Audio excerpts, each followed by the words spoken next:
Hello everyone, welcome to our channel. इस video में देखेंगे बहुत ही इम्पॉर्टेंट टॉपिक, आपका जो निबंध है, जो सभी कक्षाओं के लिए इम्पॉर्टेंट है और सभी एग्जाम्स के लिए इम्पॉर्टेंट है, सभी स्टेट्स के बच्चों के लिए इम्पॉर्टेंट है निबंध, क्योंकि आपके हर एग्जाम में हिंदी के पेपर में आता ही आता है। तो यहाँ देखने वाले हैं हम निबंध बेटी बचाओ बेटी पढ़ाओ पर। ये जो शीर्षक है, आपको इस शीर्षक पर कई बार देखने को मिला होगा, निबंध लेखन।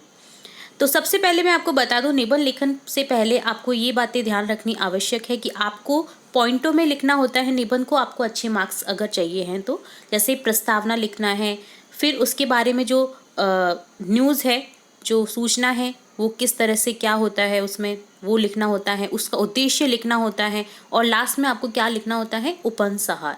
और सुंदर सुंदर हैंडराइटिंग में आपको लिखना होगा ये, ताकि आपके जो मार्क्स हैं बिल्कुल भी कट ना हो। सुंदर हैंडराइटिंग होनी चाहिए और साथ ही आपकी जो मात्राएं हैं उनका भी आपको ध्यान रखना होगा।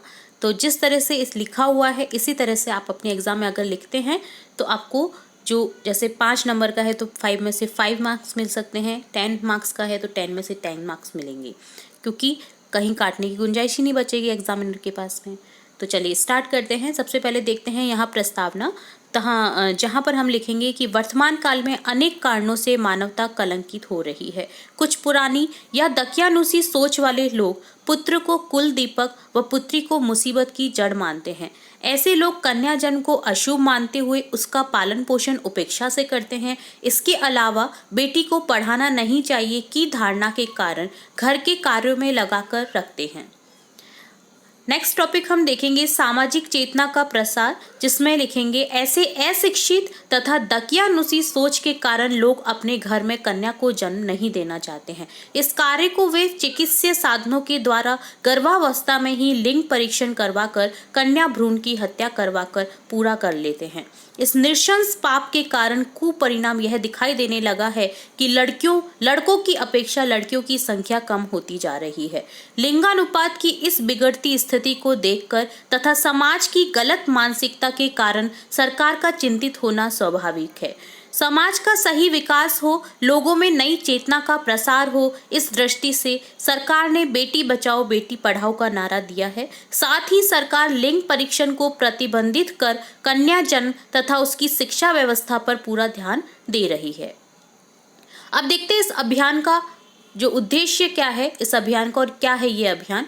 तो चलिए देखते हैं अभियान एवं उद्देश्य। बेटी बचाओ बेटी पढ़ाओ अभियान के संबंध में हमारे राष्ट्रपति ने लोकसभा के दोनों सदनों को संयुक्त रूप से जून 2014 को संबोधित किया, जिसमें बेटी बचाओ बेटी पढ़ाओ उनका संरक्षण और सशक्तिकरण किया जाए पर जोर दिया गया। इस अभियान का प्रचार विभिन्न माध्यमों से प्रोत्साहित करना सरकार का प्रमुख उद्देश्य है, जिसका परिणाम अब दिखने लगा है। और लास्ट में हम लिखेंगे यहाँ पर निबंध में उपसंहार। इस अभियान के माध्यम से हमारे समाज में जागरूकता के साथ ही रूढ़िवादी सोच में भी परिवर्तन आने लगा है। लड़कियों को पढ़ाया जाने लगा है तथा वे आत्मनिर्भर बनने लगी हैं। वह दिन अब दूर नहीं जब 100% बेटियों को समाज में सम्मानजनक स्थान प्राप्त होगा। तो ये था आपका बेटी बचाओ बेटी पढ़ाओ पर निबंध लेखन। तो आप भी इसी तरह से इसको लर्न करें, इसी तरह से देखिए, इसी तरह से लिखें और इसी तरह से सुंदर सुंदर हैंडराइटिंग में लिखें, ताकि आपकी जो मार्क्स है कहीं भी कटने की गुंजाइश ना हो। तो इसी तरह हम आपकी कक्षा से रिलेट और भी इंपॉर्टेंट वीडियोस देखते रहेंगे। तो जुड़े रहिए हमारे चैनल के साथ। वीडियो को पूरा देखने के लिए धन्यवाद।